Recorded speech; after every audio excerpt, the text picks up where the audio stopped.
దేవుని ఘనమైన నామమునకు స్తోత్రములు.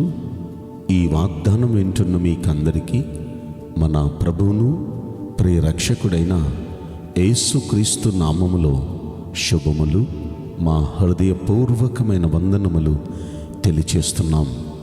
ఈరోజు దేవుని వాగ్దానం యెషయా గ్రంథం 43వ అధ్యాయము 19వ వచనం. ఇదిగో నేనొక నూతన క్రియ చేయుచున్నాను. ఈ మంచి వాగ్దానం వింటున్న మనందరి వెనుకడిలో మన మంచి దేవుడు నెరవేర్చునుగాక. ఆమేన్. ప్రియ దైవ జనాంగమా, నూతన కార్యం మన అందరి జీవితాల్లో మన మంచి దేవుడు ఆయన జరిగిస్తాను అంటున్నారు. పాత కార్యాలేంటి? ఆ పైన అంటున్నారు, మునుపటి వాటిని జ్ఞాపకం చేసుకోవద్దు, పూర్వకాలపు సంగతులు తలంచుకోవద్దు.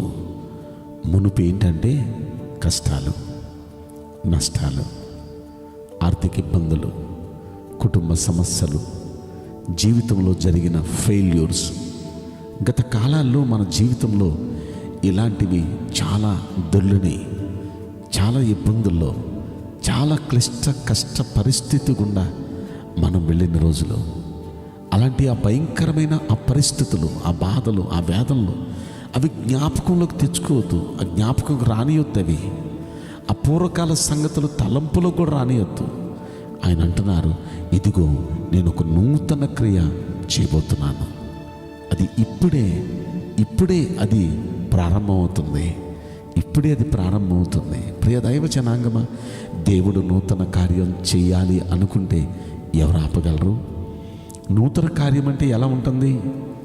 ఎన్నాళ్ళు మనం దుఃఖంతో, బాధతో, టెన్షన్తో, వేదనతో ఉన్నామేమో, గంతులేసి సంతోషించేటట్టుగా కార్యం చేయబోతున్నాడు దేవుడు. ఇన్నాళ్ళు మనం ఏది జరిగితే బాగుండును అని ఎదురు చూస్తూ వచ్చామో ఆ మంచి మన కుటుంబంలో చేయబోతున్నాడు దేవుడు.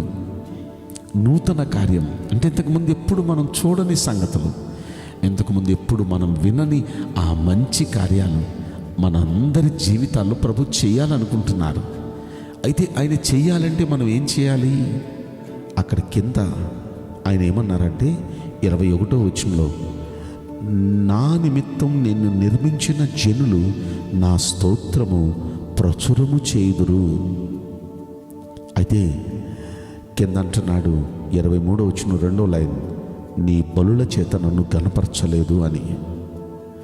ఈ మాటలు మనం పరిశీలిస్తే, ఎన్నాళ్ళు నువ్వు నన్ను గనపరచలా, నన్ను స్తుతించలా, నీ స్తోత్రం నాకు ప్రచురించలా?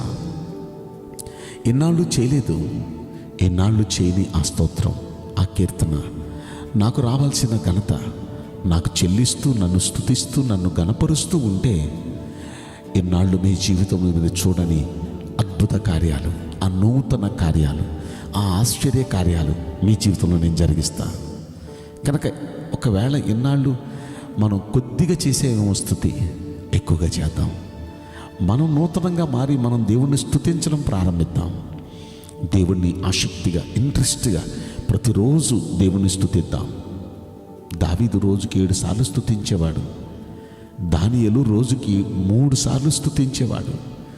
దేవుని సన్నిధిలో అలా వారు స్తుతించబట్టే వాళ్ళ జీవితాల్లో ఎప్పటికప్పుడు నూతన కార్యాలు దేవుడు చేస్తూ ఉన్నాడు.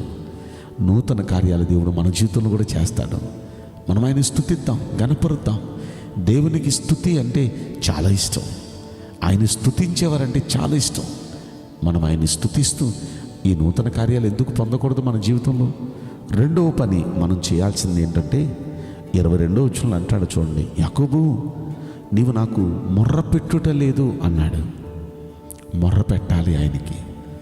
మొర్ర వేరు, ప్రార్థన వేరు.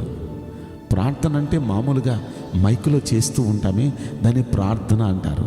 మొర్ర పెట్టడం అంటే ఎలాగో చెప్పనా, కన్నీళ్లతో, రోదనతో, అంగలార్పుతో దేవుని సన్నిధిలో చేసేదాన్ని మొర్ర అంటారు. అది ఏకాంతంగా మన గదిలో దేవుడు, మనం తప్ప ఇంకెవరు, రహస్యంగా ఇంక మనం, దేవుడు తప్ప ఇంకెవరు లేరు అన్నప్పుడే మొర్రపెట్టగలం మనం. ఎవరైనా మన ప్రార్థన వింటున్నారు అంటే మనం మొర్రపెట్టలేం. అలా ఏడుస్తూ అలా రోదన చేస్తూ మనం చేయలేం. మన ప్రార్థన వింటున్నారు ఎవరైనా అంటే నీట్గా చేస్తాం, నీట్గా చక్కగా అందరూ మెచ్చుకునేటట్టుగా చేస్తాం. కానీ మొర్రపెట్టడం అది దేవునికి ఎంతో ఇష్టం. ఒక చంటి పిల్లోడు తండ్రి దగ్గరికి వెళ్ళి మొర్ర పెడితే ఆ తండ్రి దయ, ఆ తండ్రి కరుణ చూస్తాడు ఆ పిల్లవాడు. ఆ తండ్రి వెంటనే జాలి పడిపోతాడు. అరే ఏడవద్దు, ఏం కావాలో చెప్పు నాన్న, నీకు నేను చేస్తాను అని ఒకసారి ఆలోచిస్తే పిల్లలు వాళ్ళ తల్లిదండ్రుల దగ్గరికి వెళ్ళి వాళ్ళు మామూలుగా అడిగితే పొందనిది మొర్రపెట్టి పొందుకుంటారు. మన దేవుడి దగ్గర ఇన్నాళ్ళు మామూలుగా మనం అడిగి ప్రార్థన చేసామేమో, కానీ మొర్ర పెడదాం. మీరు నాకు మొర్ర పెట్టట్లేదు అన్నాడు. మొర్ర పెడితే నూతన కార్యాలు చేయడానికి ప్రభు సిద్ధంగా ఉన్నాడు. కనుక దేవునికి మనం మొర్ర పెడదాం. ఒకటి, ఆయన స్తుతిద్దాం, ఘనపరుద్దాం. 2, ఆయనకి మొర్ర పెడదాం, కన్నీళ్లతో రోదనతో ప్రార్థన చేద్దాం. ఈ 2 పనులు మనం చేస్తే మన దేవుడు అంటున్నాడు, నేను నూతన కార్యం చేయబోతున్నాను. మన దేవుడు ఆయన మాట్లాడుతూ అంటాడు, అరణ్యంలో త్రోవ కలిగజేసిన వాడిని నేను, ఈ ఎడారిలో నదులు ప్రవహింపజేసిన వాడిని. నేను తలుచుకుంటే ఏదైనా చేయగలను. అయితే మీరు 2 పనులు మీరు చేయగలిగితే నేను నూతన కార్యం మీ జీవితంలో చేస్తాను. మీరు ఇన్నాళ్ళు కనీవిని ఎరగని ఒక మంచి నూతన కార్యం, ఆశ్చర్య కార్యం మీ కుటుంబాల్లో, మీ జీవితాల్లో నేను చేస్తాను. మీరు ఆనందించండి. పాత సంగతులు, పాత ఫెయిల్యూర్స్, పాత ఇబ్బందులు, పాత కష్టాలు అవి మర్చిపోండి. నేను గొప్ప కార్యం, నూతన కార్యం చేయబోతున్నాను అంటున్నాడు ప్రభు. వింటున్న మనందరి జీవితంలో మన మంచి దేవుడు నూతన కార్యం చేసి మనల్ని ఆనందపరచునుగాక. ఆమేన్. నేను మీకోసం ప్రార్థన చేయబోతున్నాను. పరిశుద్ధుడా, ప్రేమగల యేసురాజా, మీ పరిశుద్ధ బంగారు పవిత్రమైన నామమునకు నిండు మనసుతో కోట్ల కొలదిగా స్తుతులు, స్తోత్రములు, వందనాలు చెల్లిస్తున్నాం. ఈ వాగ్దానం వింటున్న ప్రియుల జీవితంలో దయచేసి నూతన కార్యం జరిగించి వారిని సంతోషపెట్టండి, సంతృప్తిపరచమని ఈ కొద్ది మనవులు నజరుడైన యేసుక్రీస్తు ప్రశస్తమైన నామములో మిక్కిలి వినయముతో ప్రార్థించి బ్రతిమలాడి వేడుకుంటున్నాం ప్రియ పరలోకపు తండ్రి. ఆమేన్. May God bless you all. Thank you.